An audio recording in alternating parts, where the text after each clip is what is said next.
You want to support Roland Martin Unfiltered? Be sure to join our Bring the Funk fan club. Every dollar that you give to us supports our daily digital show. There's only one daily digital show out here that keeps it black and keep it real. As Roland Martin Unfiltered. Support the Roland Martin Unfiltered daily digital show by going to RolandMartinUnfiltered.com.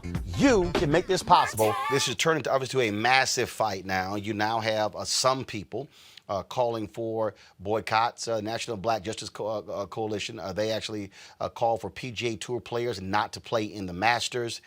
Yesterday, Black Voters Matter, they were actually protesting outside at the airport there, trying to get Delta to stand up. And then there are others who are saying, no, first of all, folks, chill with the economic boycott. We're not there yet. Your response to those calls for an economic boycott of Georgia because of this passage?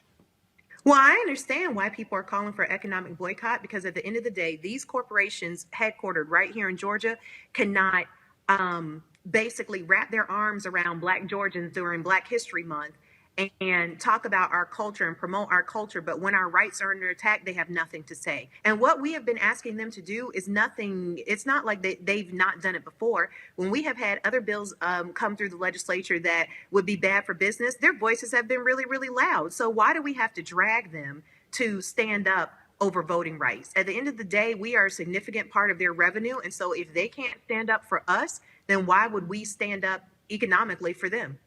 I was looking at a tweet from Eric Erickson, conservative Eric Erickson, who said, hey, you know what? This bill really doesn't do that much. Why are folks making a big deal out of this? And I said, well, if that's the case, why the hell do it? Well, and also, I don't think that he's in any position to talk, considering that this bill is targeted at Black and brown voters. So Eric would not know what this bill actually does, because none of it will likely have an effect on him. Case in point, the bill makes it so voting hours are now 9 to 5. Most people are at work between 9 to 5, in addition to the fact that we know that Black people are disproportionately represented in the number of low-income workers in this country and those without flexible schedules, which is why we were hit so hard by the COVID pandemic, because we didn't have jobs that we could just easily work from home and that were flexible. And so hold tight 1 second. So for just for everybody who's listening, so voting hours, early voting hours are only 9 to 5. What were they were before? All voting hours 9 to 5, unless you make an exception. Voting hours before this bill passed were generally 7 a.m. to 7 p.m. We would always tell voters across the state, if you get in line by 7 p.m., you are able to vote. So wait a minute, are you saying on election? Wait a minute, hold up. So even on election day? On election day, voting ends at 5 p.m.? That is correct. The standard voting hours, you start at the baseline of 9 to 5 in this bill. Yes, those are the voting hours, and you have to jump through hurdles in order to make an exception to be able to vote outside of those times. Absolutely. The other thing it does is it restricts when you can drop off your absentee ballot. So this is also very restrictive. The bill says that you can't drop off your absentee ballot unless voting is during the early voting period, unless voting is going on, which means you can't drop off your absentee ballot except between the hours of 9 to 5. Wait. So if I have an absentee ballot and I'm trying to drop it off before I go to work, I can't do it until 9 o'clock because that is correct. Because they're moving this BS about security. They're moving the drop boxes inside, correct? That is correct. So whereas now, the way it is, the drop boxes are out there at any time. You could just, 9 o'clock at night, you could drop your ballot off. They're only allowing you to drop off an absentee ballot during the same hours. Well, why in the hell am I going to sit and do that? Might as well go in and vote. Absolutely. And it's even worse than that. So you're correct. You can't even drop your absentee ballot off on your way home from work. The other thing that it makes a crime is to drop off somebody else's absentee ballot. So think about this. If you have an elderly parent who has decided to vote using absentee, because a lot of times it's hard for seniors to make their way out to the polls or really anywhere. So frequently they will use their adult children to, handle many of the things that just make it easier for them. So if you want to drop off your elderly parent's absentee ballot, that is a crime. This bill makes it a crime to drop off somebody else's absentee ballot. Wait. So you're okay. And for folks listening, that if I lived in Georgia and my mom or dad voted absentee, they physically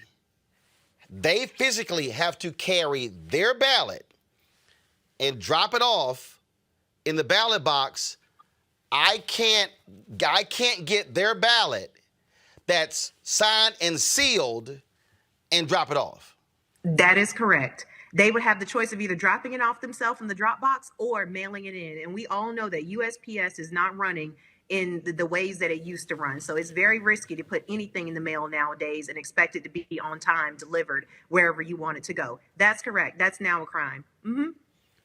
And when you say a crime, explain that. In the bill, it's listed as a crime, and there are quite a few areas where it's a felony crime. Some of these things, for example, watching people vote is now a crime. There are several things in the bill that are a crime now. Some of them misdemeanors, some of them felonies. So if I drop it off, then you drop it off. So therefore, we can prosecute you for dropping off your parents' absentee ballot. Absolutely, because it is not your absentee ballot. Yes. What else? Because see, I love all these conservatives, especially these black conservatives, who keep saying, hey, what's the big deal with a voter ID?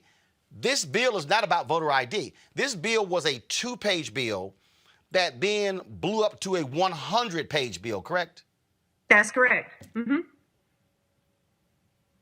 Absolutely. There are many things in this bill that are really just meant to target black and brown voters and to just make it harder to vote for anybody. This bill even goes after the judges. It says in the bill, you know how sometimes a poll might not open on time because maybe they're having an issue with the machines? This bill now says that judges have to use clear and convincing evidence to even be able to extend poll hours. So it's even going after the discretion of judges. We have had no problems with judges using their discretion to say that a polling location may need to be open later because of logistical issues that may have happened earlier in the day. This bill now even makes judges have to jump through more hurdles to show the exact reason why they would allow a poll to stay open later. It reduces early voting times. I mean, there are so many things in this bill, in addition to what you're hearing on national media, which is making it a crime to give folks water and snacks near the polling location. Mm-hmm. So, and again, I go back to Eric's tweet, this really doesn't do much when we talk about, but what it also does, which is quite nefarious, the state legislatures can essentially overturn a county elections board. And Republicans also are always about local control. This bill also restricts county election boards from making their own decisions about voting in their own counties, correct? Absolutely. There's a state takeover mechanism. And in addition to that, we have seen countless bills get passed this session, which hadn't even been covered by media, but we've seen countless bills to gut current board of elections in counties where have a history of racial discrimination against black voters. We are seeing boards be gutted to say, listen, if you're on the board of election today, that whole board is being wiped clean and new people will be seated based on political appointments for these boards. So they're doing a lot of things to make sure that at the end of the day, when Trump was looking for those 12,000 votes, he tried to pressure the Secretary of State to find him. This bill will give many avenues the next time the Secretary of State gets pressured by someone to overturn an election. And I heard one of these white Republicans actually say, we're in charge of the election. We get to determine how everything goes.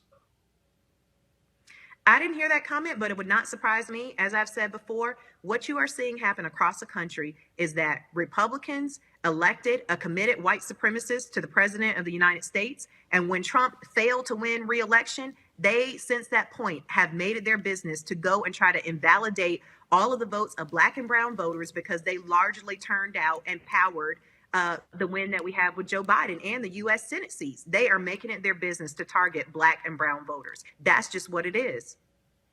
All right. State Representative Renitta Shannon, we certainly appreciate it. Thank you so very much. Anytime. Thank you. All right, folks, back to that Roland Martin Unfiltered video in just one moment. It's time to be smart. When we control our institutions, we win.